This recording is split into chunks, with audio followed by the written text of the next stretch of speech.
Dossier présumé détournement des 164 millions de francs congolais par l'exécutif provincial des Lomami après la dénonciation faite par les députés locaux Nathan Ilunga et Jean-Claude Loubamba. Le parquet près la cour d'appel veut en savoir plus.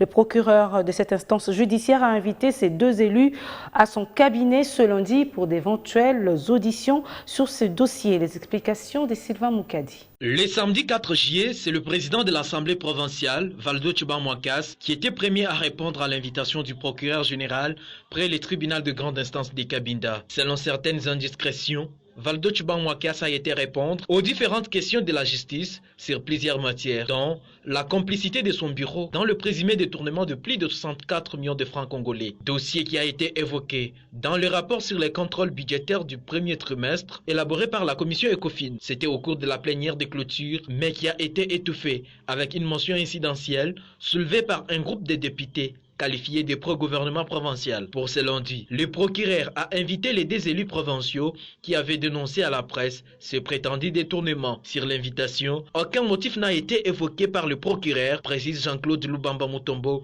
l'un des dénonciateurs. Il n'y a pas le motif dessus, mais je pense qu'il faut qu'on fasse seulement d'abord pour entendre, voir c'est quoi. En principe, si je veux, je ne peux pas y aller, mais il faut que j'y aille.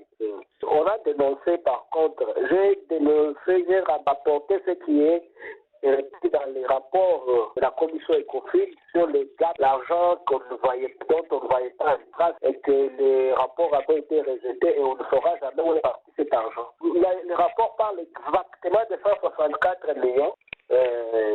Si on avait traité les rapports, nous aurions répondu sur comment ils ont trouvé les 164 millions qui n'ont pas de trace. Mais comme un groupe de députés a soulevé la motion incidentielle et on n'a pas traité du rapport, on ne saura jamais où est-ce que cet argent est parti. Là, je m'imagine, peut-être le procureur aurait besoin d'un peu d'informations. Signalons que ce prétendu détournement est au centre de controverses entre un groupe de députés provinciaux qui se dit minoritaire à l'Assemblée provinciale ainsi que les bureaux de l'Assemblée provinciale.